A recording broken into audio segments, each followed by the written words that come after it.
सो hi good morning class. तो हमने last class तक क्या किया था?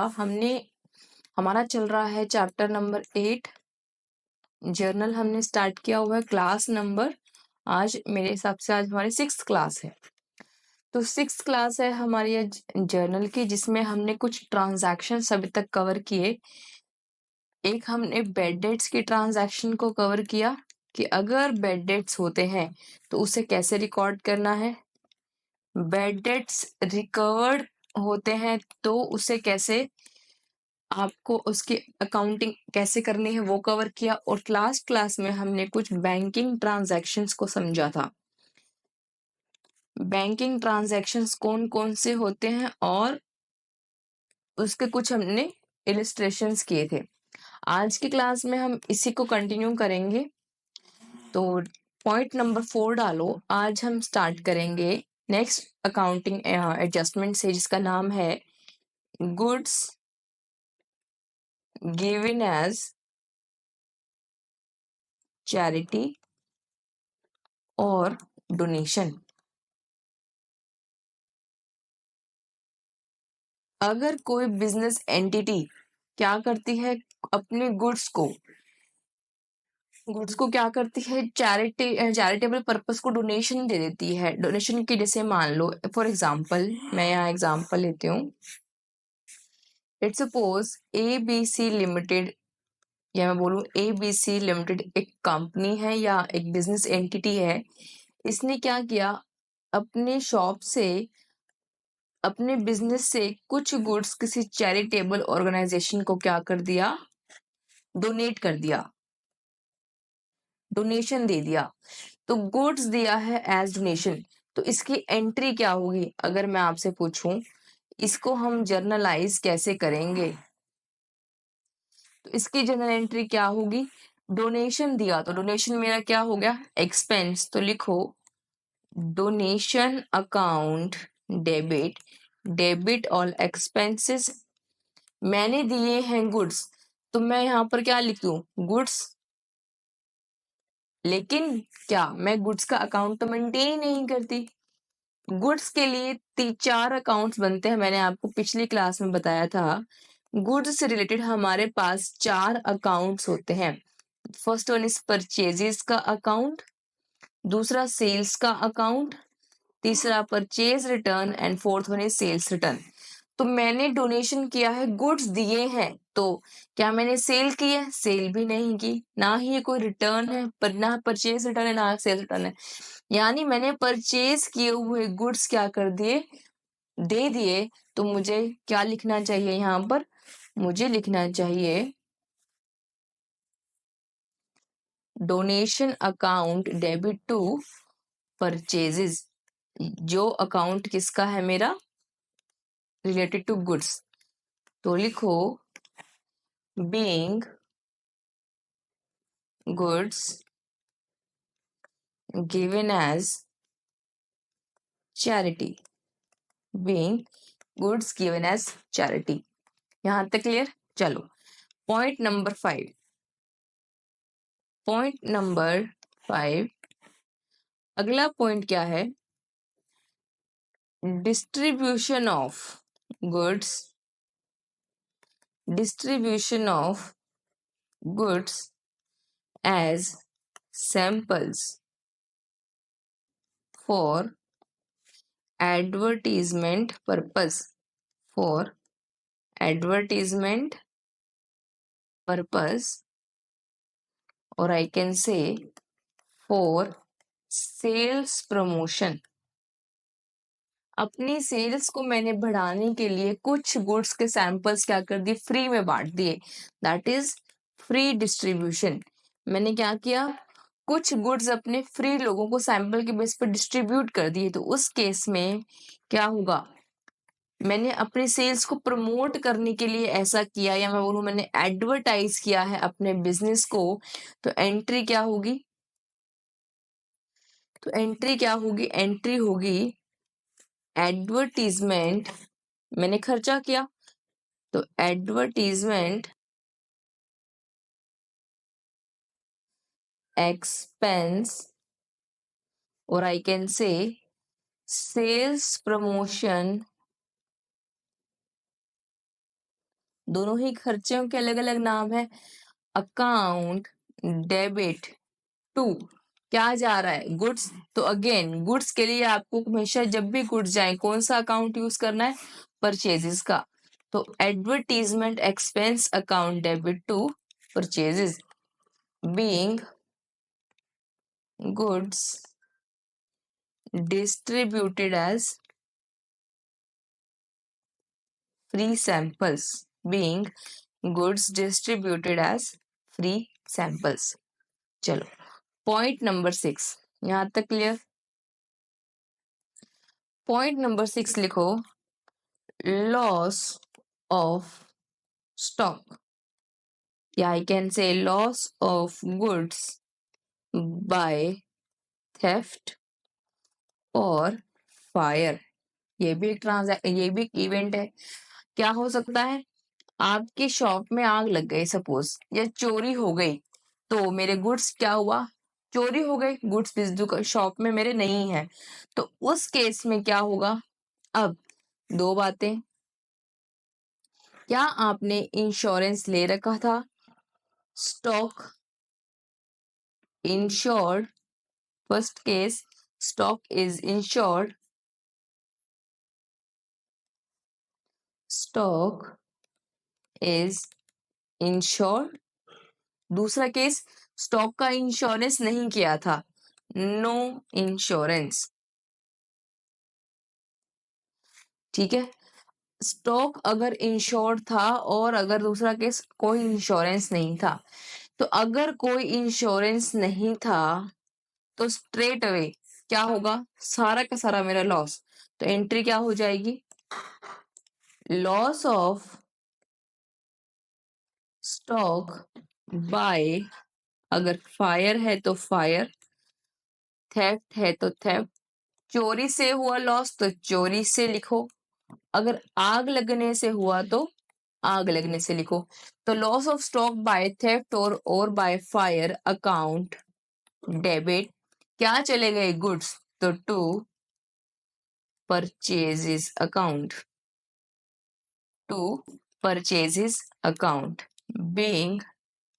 Being goods lost by theft और बाय फायर, जो भी सिचुएशन हो उसके अकॉर्डिंग लिख देंगे। दूसरी बात, अगर गुड्स में का क्या क्या था, मेरा इंश्योरेंस था, अगर इंश्योरेंस था तो पैसा कौन देगा, इंश्योरेंस कंपनी। तो अगर इंश्योरेंस था तो मैं क्या करूंगी, इंश्योरेंस कंपनी से पैसा मांगूंगी। तो इंश्योरेंस कंपनी को बोलूंगी, इंश्योरेंस कंपनी पैसा दो। इंश्योरेंस कंपनी को बुक्स में मैंने क्या किया, डेटर बना दिया। Insurance company account debit to insurance company account debit to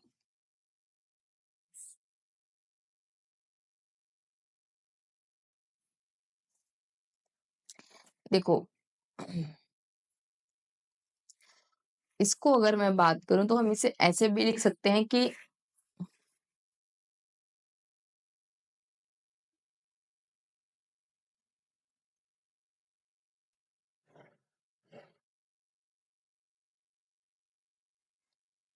अगर हमने स्टॉक का इंश्योरेंस लिया तो सबसे पहले एंट्री होगी लॉस को रिकॉर्ड करने की। तो लिखो, loss of stock, loss of stock by fire और by theft account debit to purchases.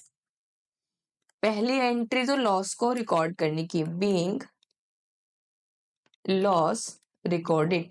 Insurance है या नहीं है, फर्स्ट केस तो लॉस को रिकॉर्ड करने की एंट्री क्या होगी, बिल्कुल सेम होगी। इसके बाद अगर जब इंश्योरेंस ले रखा है तो पैसे कौन देगा, इंश्योरेंस कंपनी। तो एंट्री डालो, insurance company account debit, insurance company से पैसा लेंगे तो डेटर को कौन देगा पैसा, इंश्योरेंस कंपनी। और ये लॉस को क्या हो जाएगा, कैंसल। तो to loss of stock by fire और थेफ्ट अकाउंट, यानी हमने क्या किया, बीइंग इंश्योरेंस क्लेम लॉज्ड, हमने इंश्योरेंस मांगा तो हमने इंश्योरेंस कंपनी को बोला भाई पैसे दो, तो इंश्योरेंस कंपनी को क्या बना दिया, डेटर, और ये जो लॉस था जिसे मैंने डेबिट किया था उससे मैंने क्या कर दिया, क्रेडिट कैंसल आउट कर दिया। आगे अब इसमें भी दो बातें हो सकती है, इंश्योरेंस कंपनी या तो आपको पूरा पैसा देगी, लिखो फुल अमाउंट रिसीव्ड हो जाता है, फुल लॉस रिकवर हो गया, या पार्शियल अमाउंट आपको मिलता है, partial amount received. Insurance company अगर आपको पूरा पैसा दे देती है तो आप क्या एंट्री डालोगे, bank account debit the receiver to insurance company credit the giver, being amount received. लेकिन अगर आपको पार्शियल अमाउंट मिला तो एंट्री क्या करोगे, बैंक अकाउंट डेबिट, अगेन जो आपने लॉस था वो पूरा लॉस, तो देखो वो लॉस आपने पूरा यहाँ पे कैंसिल कर दिया, अगेन जो पैसा नहीं मिला वो तो नेट अल्टीमेटली क्या हो गया, लॉस बन गया, तो loss of stock by fire और theft account debit to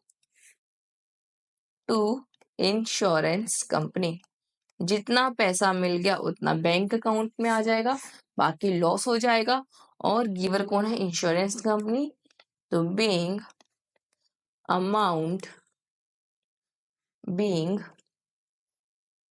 amount received partially. यहां तक क्लियर। तो मैंने आपको अभी तक क्या बताया कि अगर हम गुड्स को एज चैरिटी देते हैं, गुड्स आउटफ्लो होता है, गुड्स मैंने परचेज किया वो मैंने बाहर दे दिया, फ्री डोनेशन दिया तो donation account debit to purchases, free sample बांटा तो सेल्स प्रमोशन किया तो sales promotion account debit to purchases, और यही मैंने अगर मेरा कोई चुरा के ले गया, गुड्स चोरी हो गई या मेरा नुकसान फायर से नुकसान हो गया तो फर्स्ट एंट्री होगी लॉस हुआ तो loss of stock by fire account debit to purchases. Second entry अगर इंश्योरेंस है तो इंश्योरेंस कंपनी से हम क्या मांगेंगे, क्लेम मांगेंगे, तो इंश्योरेंस कंपनी को हमने डेटर बनाया कि इंश्योरेंस कंपनी पैसा दो, और इस लॉस को जो मैंने डाला था वो उस लॉस का पैसा कौन देगा हमको, इंश्योरेंस कंपनी, तो इस लॉस को मैंने कैंसिल कर दिया, डेबिट था तो क्रेडिट करके कैंसिल कर दिया। अब दो बातें, अगर आपको पूरा पैसा मिल जाए, अगर आपको पूरा पैसा मिल जाए तो bank account debit to insurance company, और अगर पूरा पैसा नहीं मिला, पार्शियल अमाउंट मिला, तो जितना पैसा मिला तो बैंक अकाउंट में, जितना नहीं मिला वो लॉस हो गया, बाकी गिवर कौन है, इंश्योरेंस कंपनी। तो ये एंट्री आपको समझ में आ गई होगी।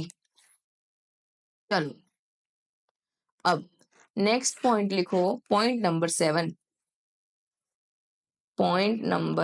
7 ड्राइंग्स। ये क्या है, ड्राइंग्स मतलब प्रोप्राइटर ने, ओनर ने क्या किया, कुछ ड्रॉ किया, तो लिखो drawings bye the proprietor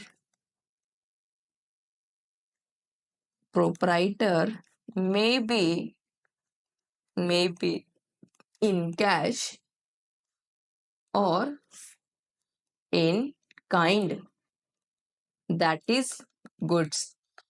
owner क्या कर सकता है, अपने शॉप से, मान लो उसका इलेक्ट्रॉनिक्स का काम है, ठीक है, तो उसने क्या किया, घर से अपनी शॉप से एक रेफ्रिजरेटर अपने घर पे लगा लिया, तो वो क्या हो गया, drawings bye the proprietor in kind का मतलब क्या लिया, कोई सामान, गुड्स जिसमें वो डील करता है, वो उसने क्या किया, विड्रॉ कर लिया अपने घर के लिए, या वो क्या कर सकता है, कैश विड्रॉ कर सकता है।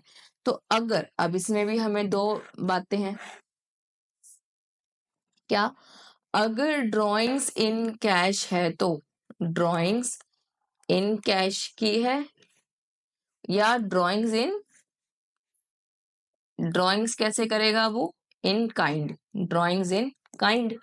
या तो कैश ले जा सकता है, कैश जिसे हम बोलते हैं पैसा, ये तो कैश ले जा सकता है, या वो क्या ले जा सकता है, सामान। अगर उसका इलेक्ट्रॉनिक्स का सामान है तो उसने क्या ले लिया, सपोज फ्रिज लेके चला गया एक, है ना। तो उस केस में क्या होगा, अगर कैश उसने क्या किया है, ड्रॉ किया है, या उसने काइंड में ड्राइंग्स की है, तो एंट्री क्या होगी, ड्राइंग्स की है तो दोनों ही केसेस में ड्राइंग्स क्या हो जाएगी, डेबिट। क्यों, क्योंकि पर्सनल अकाउंट है, डेबिट द रिसीवर। तो ड्राइंग्स अकाउंट डेबिट, और मेरे पास से क्या चला गया, कैश। तो drawings account debit to cash, जितना भी अमाउंट करे उतने से आप क्या कर दो, एंट्री। तो being drawings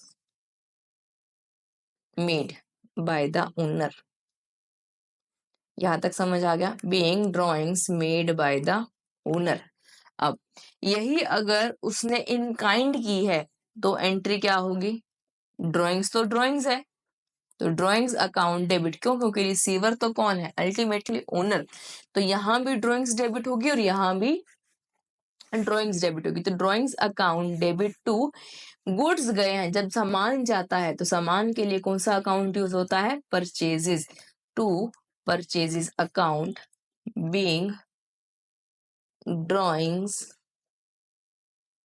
of goods made by owner, being drawings of goods made by owner. यहां तक क्लियर।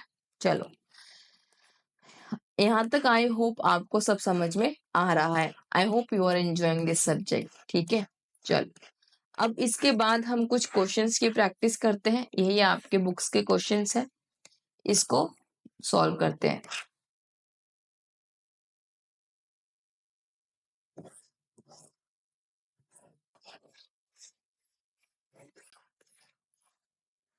एक मिनट,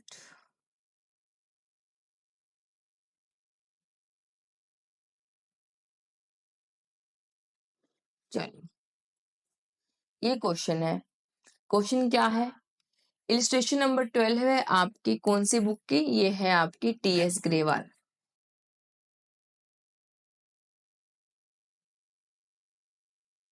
कह रहा है generalized the following, cash withdrawn by the proprietor for personal use ₹2000।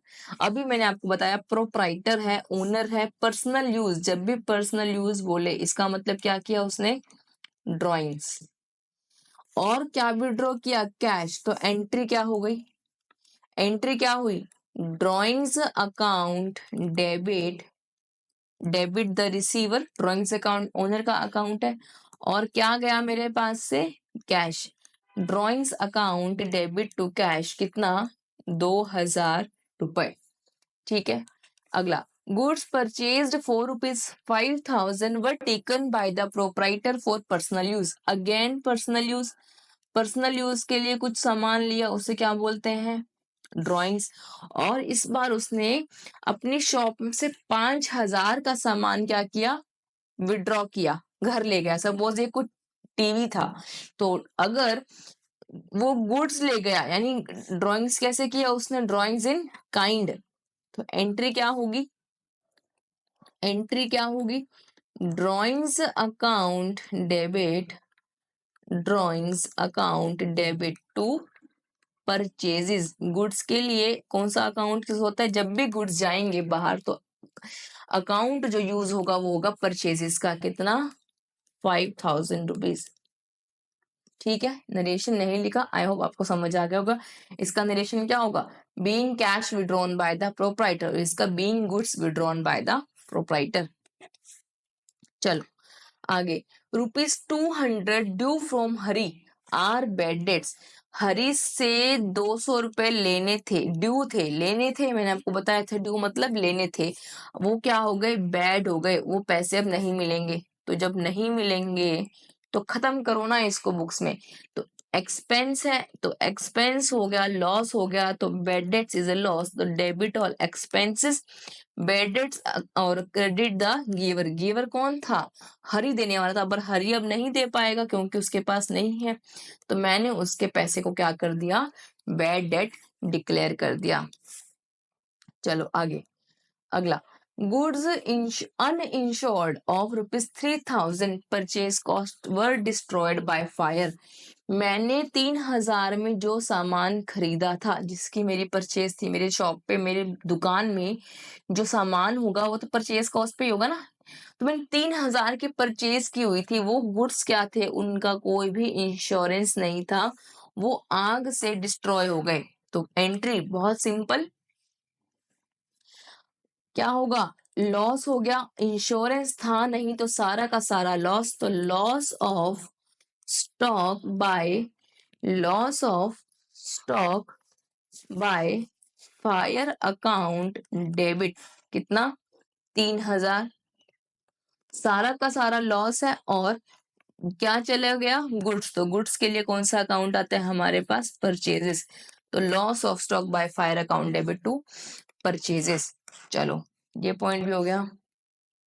आगे, goods costing ₹1,000 damaged by fire and fire. 1,000 की costing के कुछ गुड्स थे जो फायर से क्या हुए? डैमेज हुए। एंड इसको आप कैंसिल कर दीजिए, खत्म। ये तो क्या है, देखो, goods costing ₹1,000 damaged by fire and insurance company accepted claim of ₹800 and check is received from the insurance company। इस बार क्या था मेरे पास? गुड्स का इंश्योरेंस था, तो इंश्योरेंस कंपनी से मैंने क्या किया? क्लेम लॉन्च किया, तो इंश्योरेंस कंपनी ने मुझे कितने रुपए दिए? 800 रुपए का चेक दे दिया, 200 रुपए नहीं दिए। तो एंट्री, ये वही हमारा सेकंड केस, अनइंश्योर्ड गुड्स, मतलब goods insured but partial amount received वाला केस हो गया। तो इसका अगर मैं एंट्री बताऊं तो एंट्री क्या होगी? सबसे पहले तो आप क्या बुक करो? अपना loss, loss of stock by fire account debit, कितने का लॉस हुआ? 1,000 रुपए का। और क्या चले गए? गुड्स, गुड्स आग में चले गए, कितने? 1,000 रुपए।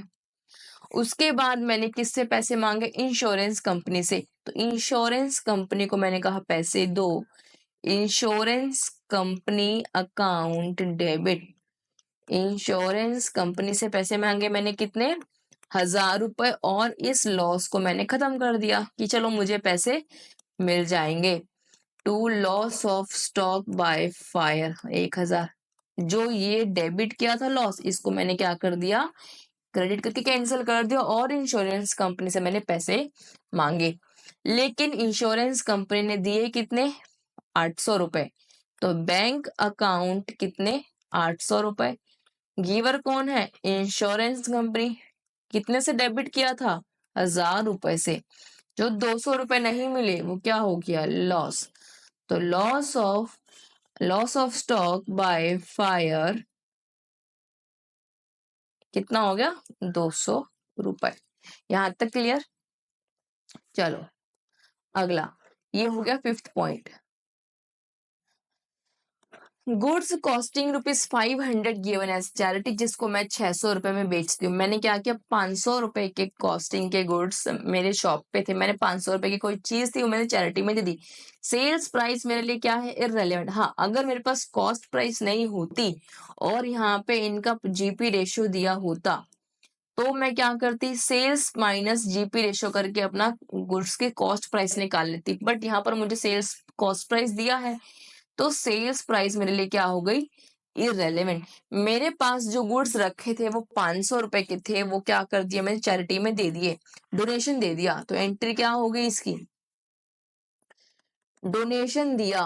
कितने के? मेरे पास 500 के मैंने खरीदे थे, जो चीज मैंने 500 की खरीदी थी वो मैंने क्या कर दी? डोनेट कर दी। तो donation account debit to purchases account, कितना? 500 रुपए। आई होप यहाँ तक क्लियर हो गया आपको। चलो इसके बाद अगला point, sold house hold furniture, घर का कोई फर्नीचर बेच दिया, सोल्ड हाउस होल्ड फर्नीचर 5,000 रुपए में, और वो पैसा हम कहाँ ले आए, बिजनेस में। एक तरह से मैंने कोई घर का सामान बेच के पैसे बिजनेस में एज कैपिटल डाल दिया, तो सिंपली ये पैसा बिजनेस में आ गया, तो एंट्री क्या होगी, कैश आया, कैश अकाउंट डेबिट, कितना, 5,000 रुपए जो पैसा आया वो एज कैपिटल बिजनेस में आ गया, तो entry cash account debit to capital. समझ आ गया? आई होप ये क्वेश्चन आप सबको समझ में आ गया होगा। ठीक है, कोई डाउट हो तो बताइएगा। चलो अब नेक्स्ट क्वेश्चन, ये पॉइंट भी हो गया कंप्लीट। अब चलते हैं अगले क्वेश्चन पे।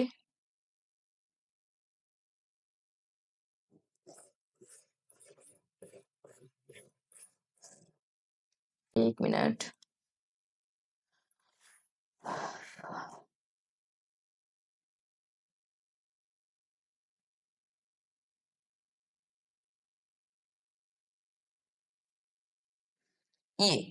ये क्वेश्चन है, इसको हमें क्या करना है, जर्नलाइज। ये आपकी बुक का इलिस्ट्रेशन नंबर 13 है, इलिस्ट्रेशन नंबर 13 टीएस ग्रेवाल का। चलो, generalized the following transaction in the books of Gopal. वो क्या बोल रहा है, आप क्या करो, इस ट्रांजैक्शन को जर्नलाइज करो। ठीक है, करते हैं स्टेप बाय स्टेप। 1 मई 2019 को क्या बोल रहा है, purchased building and issued cheque. Purchased building, इससे पहले क्या करो, आप कुछ नोट्स बनाओ, फिर करेंगे इसको। ठीक है, तो एक बार आप लिखो, यहां लिखो,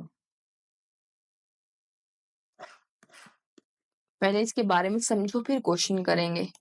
पॉइंट नंबर 8 डालो, entries related to, entries related to purchase and sale of fixed assets। पहले समझेंगे फिर वो क्वेश्चन पे आएंगे। ठीक है, तो entries related to purchase and sale of fixed assets. देखो, मैंने फिक्स्ड एसेट परचेज की, फिक्स्ड एसेट्स का एग्जांपल जैसे लैंड एंड बिल्डिंग, जैसे प्लांट एंड मशीनरी, और फर्नीचर। ये क्या हो गए मेरे, ये क्या हो गए मेरे फिक्स्ड एसेट्स, यानी वो एसेट्स जो मेरी क्या करते हैं, that increases the earning capacity of the business, that increases the earning capacity of the business, जो मेरी अर्निंग कैपेसिटी को बढ़ाएंगे, यानी उसको मैं बोलूं दैट इज वो गुड्स, वो चीजें, वो things that are not for, that are not for resale, जिसे मैंने बेचने के लिए नहीं रखा है, वो क्या है, मेरे फिक्स्ड एसेट्स। ठीक है, चलो अब मैंने फिक्स्ड एसेट खरीदा, तो एंट्री क्या होगी, फिक्स्ड एसेट्स परचेज किया, लेट सपोज मैंने बिल्डिंग परचेज की, तो एंट्री क्या होगी, फिक्स्ड एसेट, मैं लिखो पहले on purchase of fixed asset. जब आप खरीदोगे तो एंट्री क्या डालोगे, फिक्स्ड एसेट आया, डेबिट व्हाट कम्स इन, तो fixed asset account debit, building आया तो बिल्डिंग अकाउंट डेबिट, फर्नीचर आया तो फर्नीचर अकाउंट डेबिट, और प्लांट आया तो प्लांट अकाउंट डेबिट, मशीनरी आया तो machinery account debit. To, cash pay किया तो कैश, बैंक से पे किया तो, चेक से पे किया तो टू बैंक, तो fixed assets account debit to bank. Being fixed asset purchased. ठीक है, चलो दूसरा, दूसरी एंट्री क्या होगी, सेल की, क्या होगी, on sale of fixed asset.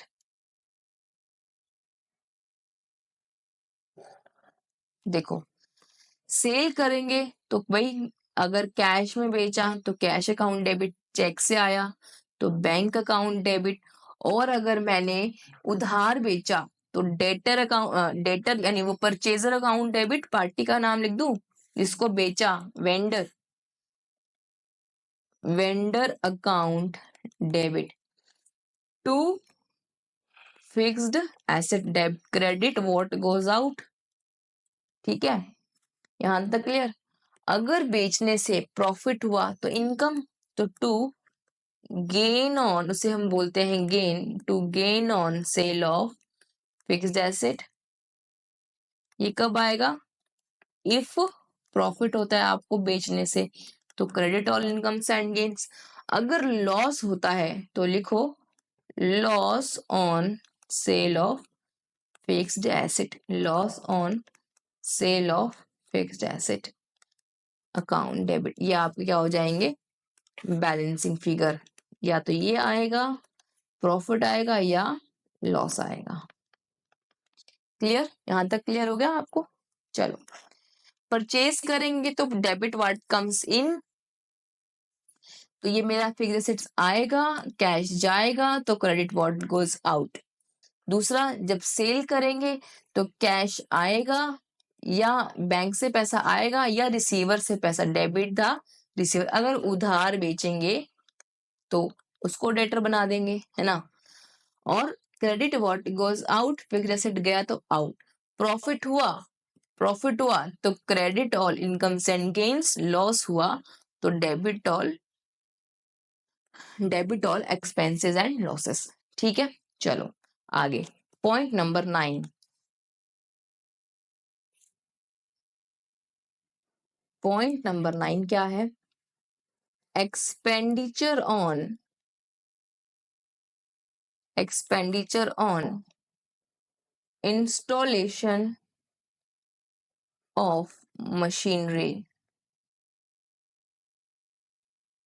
And, या हम बोले and on construction of building, construction of building.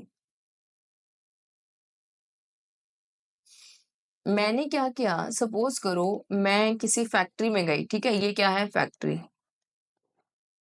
ये है फैक्ट्री, ठीक है। यहां से मैंने एक मशीनरी परचेज की, ये है सेलर की फैक्ट्री, ठीक है, और ये है मेरी factory, this is my factory. तो इस मशीनरी को यहां से यहां तक लाने में मुझे क्या करना पड़ेगा, कैरियज पे करना पड़ेगा, कैरियज का एक्सपेंस होगा। प्लस मुझे यहाँ पर क्या करनी पड़ेगी, किसी इंजीनियर को बुला के इंस्टॉलेशन करानी पड़ेगी। तो जो मेरा इंस्टॉलेशन का खर्चा होगा, सपोज अगर मशीनरी मेरी 5 लाख रुपए की है, 10,000 कैरियज लग गया और इंस्टॉलेशन लग गया लेट सपोज 20,000, तो अब वो मशीन क्या होगी, मेरी जब इंस्टॉल होगी यहाँ तक आएगी मेरी बिल्डिंग में, तभी तक तो वो क्या होगी, रेडी टू यूज होगी। तो रेडी टू यूज होने तक के एक्सपेंसेस यूज कब होगी, जब जब मेरी बिल्डिंग में क्या हो जाएगी, इंस्टॉल, मेरी फैक्ट्री में जब इंस्टॉल हो जाएगी तो रेडी टू यूज तक के होने के खर्चे क्या, यानी होने के खर्चे को हम क्या करते हैं, एसेट की कॉस्ट में जोड़ देते हैं। यानी अगर मैं बात करूं, हम नॉर्मल लैंग्वेज में हम क्या बोलेंगे कि मशीन 5 लाख की तो थी, 10,000 लाने का खर्चा लगा, 20,000 इंस्टॉल कराने का, तो मुझे मशीनरी कितने की पड़ गई, मेरी मशीनरी की कॉस्ट कितनी हो गई, वो हो गई 5,30,000। यहां तक समझ आ गया। चलो दूसरा एग्जाम्पल, मैंने ये मेरी एक बिल्डिंग है, ठीक है, लेट सपोज ये एक मेरी बिल्डिंग जिसमें मेरा क्या होता है, काम चलता है, ये थोड़ी सी हो गई खराब, तो मैंने क्या किया, इस बिल्डिंग को क्या कराया, रेनोवेट करा दिया। रेनोवेट कराने से क्या होगा, इसकी लाइफ बढ़ जाएगी। तो जो मैंने सीमेंट का पैसा, ब्रिक्स का पैसा, जो भी खर्चा मैंने इसको रेनोवेट कराने में लगाया, वो क्या खर्चा बारी बार होगा, हर बार होगा नहीं, वो बहुत ही उसके फ्रीक्वेंसी कम है, तो जो बार बार होता है उसे तो हम बोलते हैं रेवेन्यू एक्सपेंडिचर, जो हमने पहले पढ़ा था। लेकिन जो एक बार हो, जिसकी फ्रीक्वेंसी कम हो, एक बार हो, बेनिफिट ज्यादा मिले, बेनिफिट 1 साल से ज्यादा मिले, उसे हम बोलते हैं कैपिटल एक्सपेंडिचर। तो यानी अगर ये भी मान लो, ये बिल्डिंग मैंने जब परचेज की थी, लेट्स सपोज 1990 में, ये बिल्डिंग मैंने परचेज की थी 20 लाख में, ठीक है। आज मैंने क्या किया, इसकी रेनोवेशन करवा दी, रेनोवेशन पे खर्चा लग गया आज की डेट में लेट्स सपोज 10 लाख रुपीज। तो मेरी ये जो 10 लाख है, वो 10 लाख क्या है, बिल्डिंग की कॉस्ट को इंक्रीज कर देगा। तो यानी मेरी बिल्डिंग की वैल्यू जो भी थी उसमें प्लस कितना हो जाएगा, 10 लाख।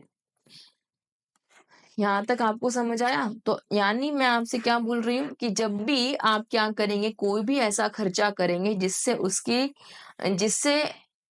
वो मशीनरी इंस्टॉल कराने में कोई खर्चा लगे आपका, या आप क्या करा रहे हैं, बिल्डिंग कंस्ट्रक्ट करा रहे हैं, तो सिंपली वो क्या होगा, इट विल, लिखो यहाँ पर, लिखो इट विल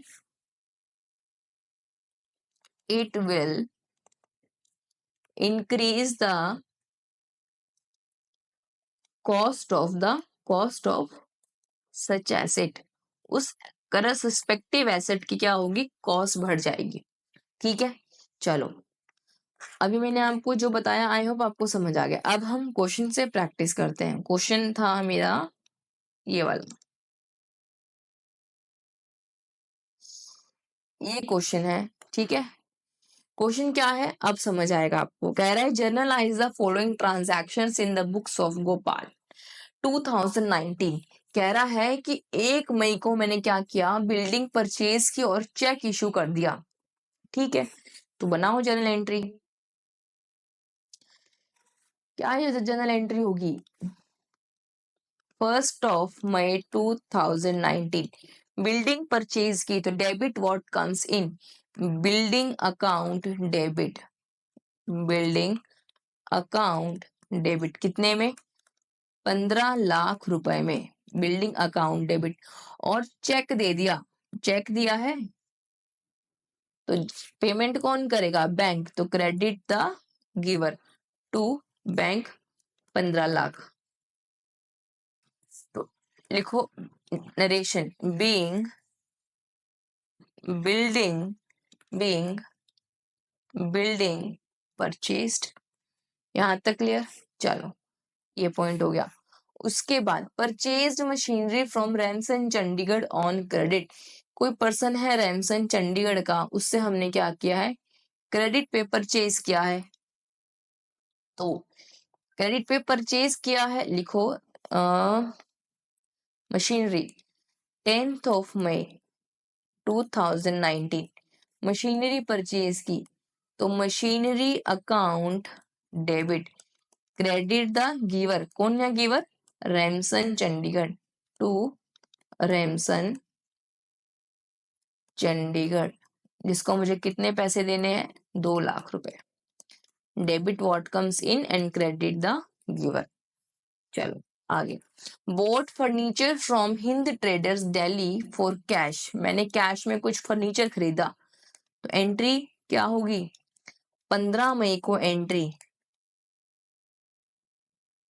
फर्नीचर परचेज किया, तो डेबिट व्हाट कम्स इन, तो furniture account debit, cash purchase किया है, तो to cash, credit what goes out, furniture account debit to cash, being furniture purchased.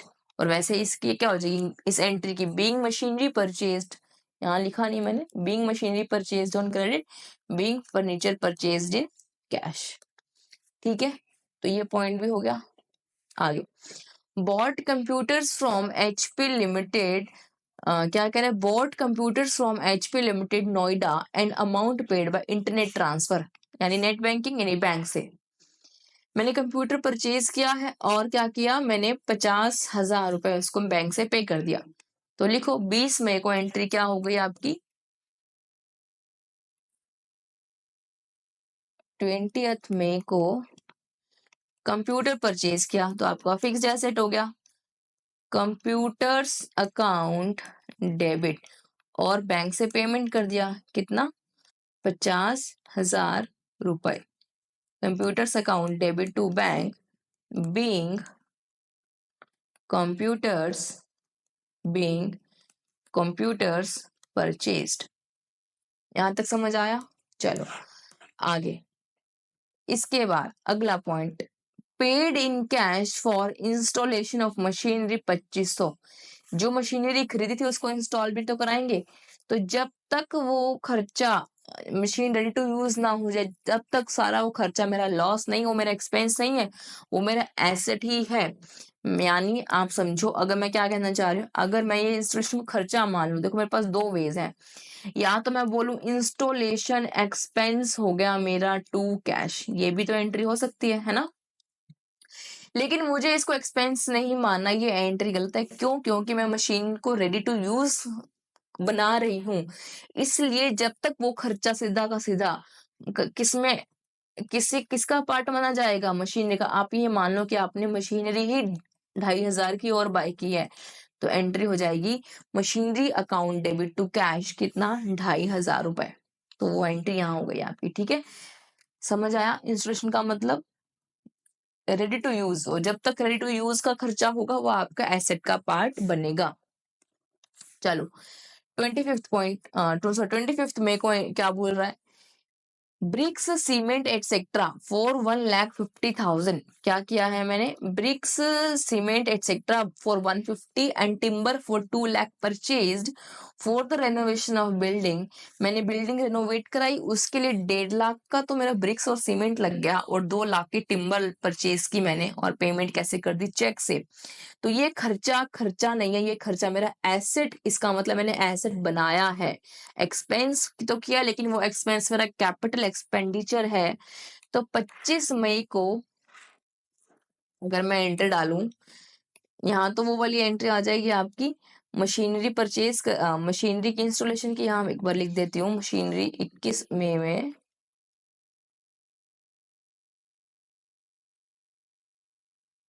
2,500 का ही तो ये आ गया।